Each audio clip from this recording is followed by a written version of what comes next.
adam qaçdı gizləndi. Hökumət bunu dəvət edirdi ki, ifadəsini alsın. Araşdırma gedir. Yəni sən bu pulu hardan almısan, mənbəyini göstər, hara xərcləmisən, vergidən yayınmısan. Qorxmursan niyə qaçırsan? O vaxtı səhv eləmirəmsə, rəqəmi unutmuş ola bilərəm, 250.000 avro vergidən yayınma var idi bunda. İndi təsəvvür edin ki, 250.000 avro 2014-cü ildə vergidən yayındırılan pul olması üçün dövrəyə vəsait verməlidir. Dövrəyə nə qədər olur? Bəli. Bir QHT-də bu qədər pul hardandır? Biz də QHT rəhbəri olmuşuq da. Yəni 250.000 avro sən elə yayındırmısan vergidən. Hələ vergi verdiyin də var ha. Deməli o milyonları başqa məqsədlər üçün veriblər buna. Biz ona görə sual verirdik ki, ay balam, biz bu illərdir buradayıq, ortalıqdayıq. Hökumətdə də bizi tanıyırlar, xaricdə də bizi tanıyırlar. Bizi sevən də tanıyır, sevməyən də tanıyır. Necə olur axı bizim bir ildə 30.000, 40.000, bəzən 10.000 dollar pul dövriyəmizdə olurdu. Bunun milyonlar hardan axdı buna? Niyə axdı axı?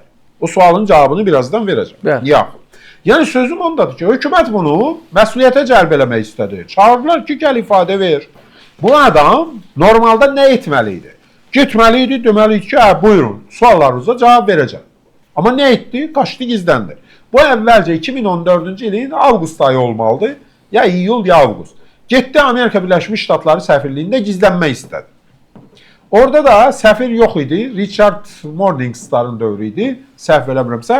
Deməli, müvəqqəti işlər vəkili buna demişdi ki, biz səni burada saxlaya bilmərik. Sən çıx get. O da qaçıb gedib İsveçrə səfirliyində gizlənmişdi. Və oraya girişi də necədir? O Mehriban xanım nahaqdan demir qadın paltarında. Qadın obrazında saçını da sarıya boyayıb. Bilməm, bəlkə də parik taxıb başına. Saçını da sarı eləyib. Maraqlı sualdır ki, saçını boyayıb yoxsa parik taxıb? Bilmirəm onu, amma sarı saçlı olub. Onu dəqiqdir bu. İnformasiya dəqiqdir. Sarı saçlı olub. Gedib, orada da polislər var axı, indi hər səfirliyin ətrafında var ya, bizim gözümüz, qulağımız hər yerdə var da. Yəni bu normaldır. Çünki səfirlikdir bu. Xarici ölkənin ərazisidir, qorunmalıdır və s. Orada hətta polislər bundan soruşublar ki, kimsən, hara gedirsən? Buna İngiliscə onlara cavab verib filan və birdən polislər anlayıb ki, bu həmin adamdır. Ki, qiyafətini dəyişib. Saçını sarı eləyib. Bilmirəm, indi yenə deyirəm, parikli yaxud da rəngli. Bu, deməli, düyməni basıb, səfirliyin düyməsini qapıda. Düyməni basıb, polislər anlayanda ki, bu odur. Qapıdan, içərdən açıb qapını kimsə tutub, bunu dartıb içəri. Bir əl deyir, uzandı və məni içəri çəkdi. Da bilmirik o kimdir. Təbii ki, səfirliyin işçisidir kimdirsə də. İçərdən də orada biz girə bilmərik. Çünki xarici ölkənin ərazisidir. Sonra nə baş verdi? Hardasa bir 10 ay bu adam orada gizləndi. Səfirlikdə. Təsəvvür edirsiniz. Orada yatdı, durdu, nə bilim filan. Yəni gizləndi. Azərbaycan prezidenti İlham Əliyev humanist adamdır. Bunu bütün dünya bilir. Axırı gəldik 2015-ci il Avropa oyunları ərəfəsində. Bunun dostları, tanışları xaricdən filan başladılar xahiş eləməyə o yan bu yan.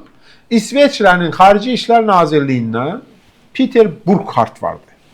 İlham Əliyevlə də çox yaxşı münasibəti vardı onun. İndi bilmirəm, o sağdır, ölüb, qalıb, xəbərim yoxdur hardadır. Yəni, o adam təyyarə ilə uçdu, gəldi Bakıya. İyun ayında. İyun idi. İyun ayında. Uçdu, gəldi Bakıya. Prezident İlham Əliyevlə görüşdü. İndi orada nə olub bağlı qapı arxasında biz tamamını bilmirik. Amma o vaxtki informasiyamız bu idi.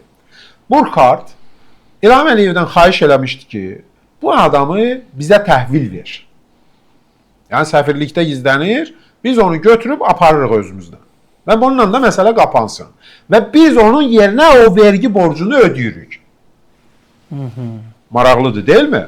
Bir xarici ölkə, bir Azərbaycan vətəndaşının vergi borcunu niyə ödəməlidir? Özdə küllü miqdarda vergi. 250.000 avrodan danışırıq da, o vaxtki indiki elə laf qiyməti 500.000, yarım milyon manatdan söhbət gedir. Yəni Azərbaycan İlham Əliyevdə indi nə danışıb, necə danışıb? Şərtlərdən biri də bu olub ki, Emin Hüseynov yazır ərzə, Azərbaycan vətəndaşlığından imtina edir, öhdəlik götürür ki, Azərbaycandan gedəndən sonra bir daha bu işlərlə məşğul olmayacaq Və Prezident İlham Əliyev də deyib ki, yaxşı, lənət şeytana, bağlayırıq bu məsələni. Onun vergi borcu ödənib Azərbaycan dövlətinə İsveçrə tərəfindən. Ondan sonra ərizə yazıb vətəndaşlıqdan çıxıb, İlham Əliyev də dərhal onu vətəndaşlıqdan çıxardı, prezidentin səlahiyyətidir və biz düşündük ki, bu məsələ qapandı. Kişisən də, yəni söz vermirsən ki, mən bunu eləyəcəm də. Amma nə baş verdi?